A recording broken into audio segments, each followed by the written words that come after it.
Hi, I'm Jimmy. In this video, we're looking at Salesforce, ticker symbol CRM. So in this video, we're going to look at the basics of Salesforce's business. We're going to be looking at how that business has evolved over the past few years and where they're trying to go in the next few years. Now, we're going to do this entire analysis on the Investors Grow website. But either way, let's jump over and look at the segments to get a basic understanding of what Salesforce does. So I know that there are a lot of different segments here, but as I'm looking at this, I actually think it's simpler if we just want to look simply at what they do, and then we'll get a bit more in the weeds as we go through some of their history.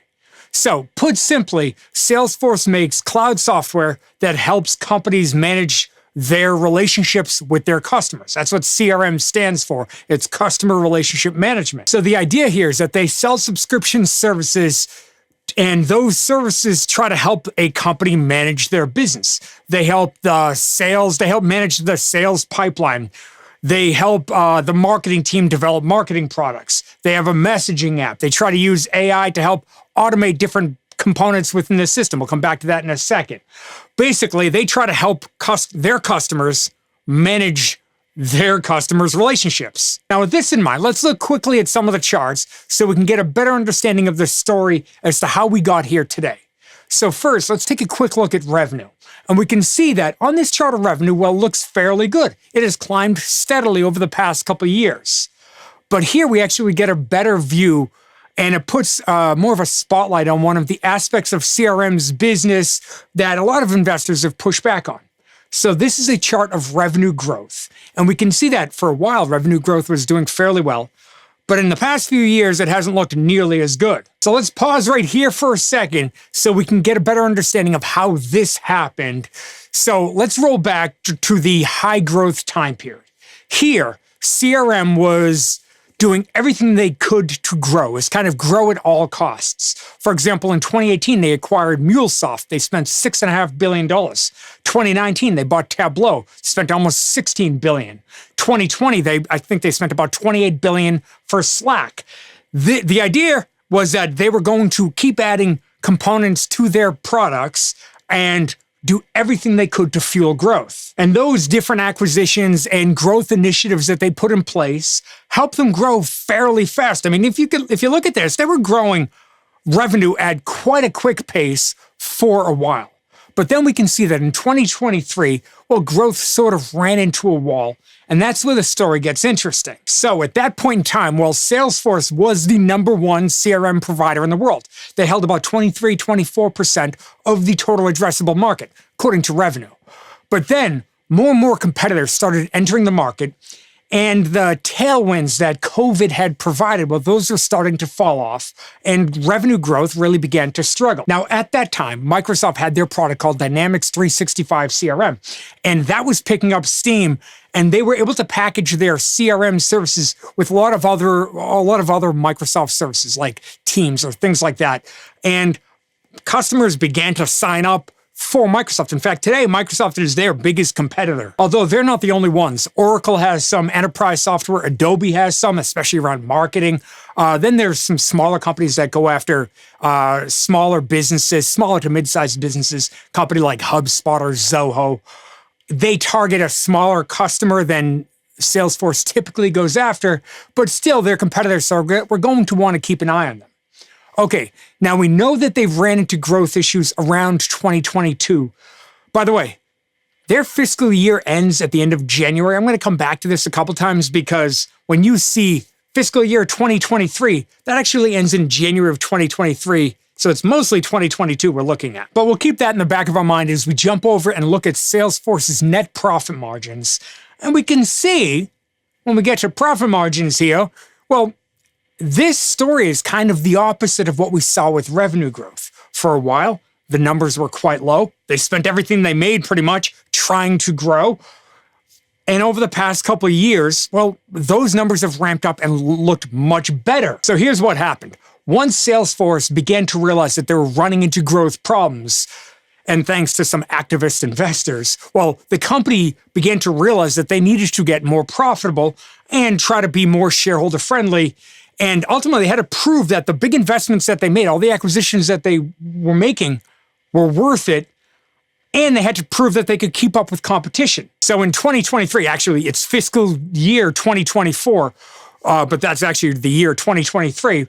Well, in 2023, this was a big transformation year for Salesforce's business. They cut their workforce by about 10%. They streamlined their real estate footprint. And management actually came out and openly admitted to the fact that they had hired too fast and they had expanded too quickly in pursuing growth. When they made all these acquisitions, they didn't necessarily streamline it and integrate them as well as they could have, so that they figured there was a lot of costs that could be cut at that point. So that's exactly what they did. And by the middle of 2023, Salesforce had broken up their mergers and acquisitions committee, and they started pushing harder for profitability. And clearly we can see on this chart, well, that they've done a good job of making that happen. Okay, now this brings us to today, and the elephant in the room today is, let's call it the AI arms race. So in 2023, Salesforce announced that they had Einstein GPT. Now they had a product called Einstein for a while, but they relaunched it as Einstein GPT, which went more from data analytics to using AI to analyze the data and initiate other tasks. Basically, the goal is to take the data from their customers' business and try to help.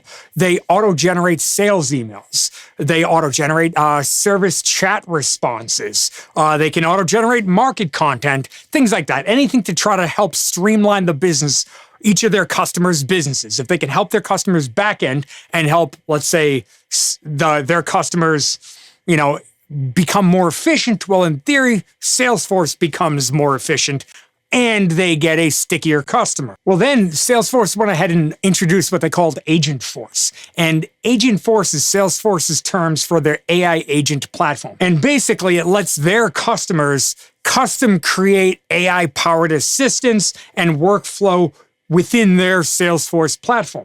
Salesforce's management came out and said that Agentforce is their fastest growing product ever. They claim to have over 12,500 companies across 39 different countries all these companies have already signed up to use Agentforce. Now, despite these product offerings and despite some of the growth in products like Agentforce, well, 2024, they didn't have a great year. They came out with weaker than expected revenue growth. And we can see here on this chart, well, the stock dropped almost 20% in a single day when they came out and lowered guidance for revenue growth. And we can see that drop happened on huge volume, which again is not a great sign for their stock. So at that time, management came out and said that their generative AI push has yet to have a real impact on revenue growth.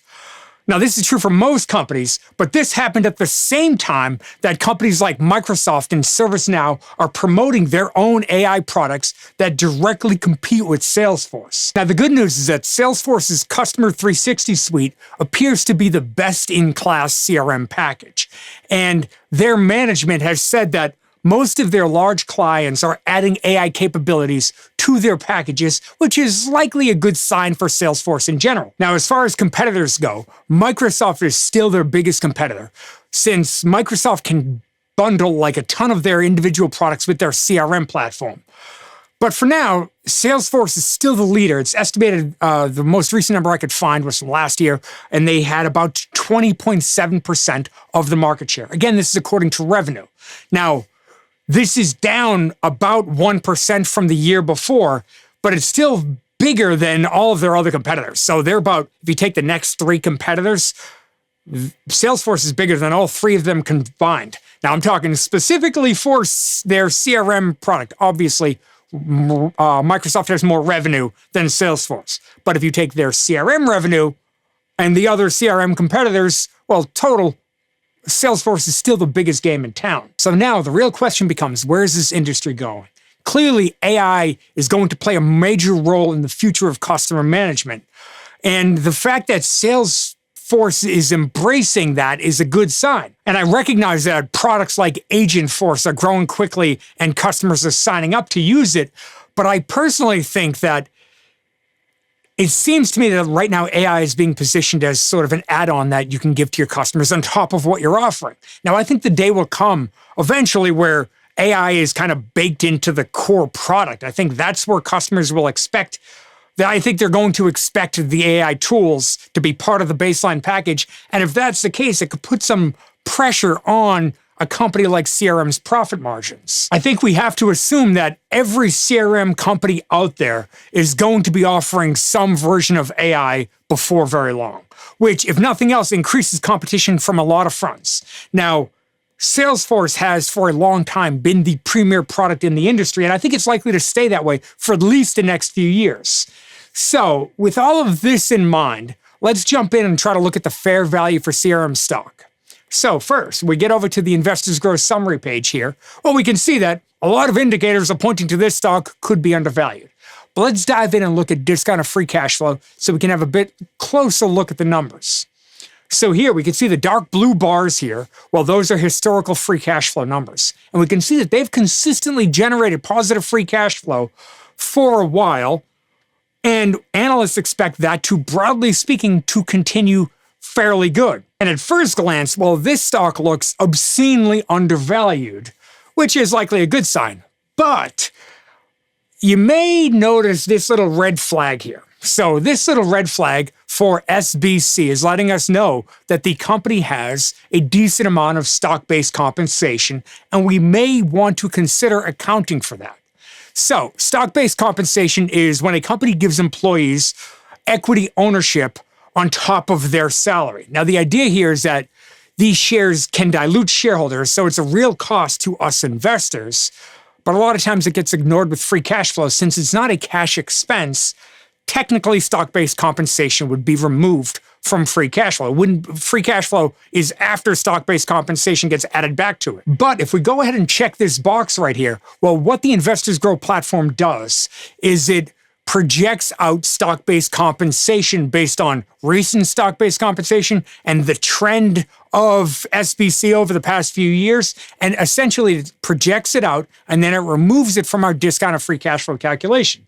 So now we can see that the red part of these bars here, well, that is stock-based compensation, both historically and projected, our projected numbers. Well, we can see now the fair value changed pretty dramatically with this company. So the stock still is, when accounting for stock-based compensation, it is still undervalued, which is, again, a good sign for potential investors. So for me, on a personal basis, well, I like this company. And in fact, I know that the entire software market has been getting dragged down as the impact of AI is really unknown at this point on a lot of their businesses. But the fact that Salesforce has been so heavily invested in going down that road, and they remain one of the CRM leaders, well, I think that this is a good price. And for me, on a personal basis, I want to add some additional shares of CRM stock to my portfolio. Now, I already own a small piece, but I want to add some additional shares at this price. Now, I do think at some point, as the future becomes a bit clearer over the coming years as to how AI is impacting things, well, I think it's possible that once that happens, and assuming CRM is still a big player in the game, and there's no reason to believe that they won't be, well, I think once that happens, CRM and other companies in other, let's say, software niches, I think they could end up getting revalued from this discount here to a much fairer value, and you might see a decent pop in this stock. Now, it might take a few years for that to happen, but since I'm a long-term investor, I can kind of sit and wait to see if it does happen. Now, if you want to sign up to get access to the Investors Grow website, I'll leave a link right here, link in the description below. And thank you so much for sticking with me all the way to the end of the video. I really do appreciate it. Thank you, and I'll see you in the next video.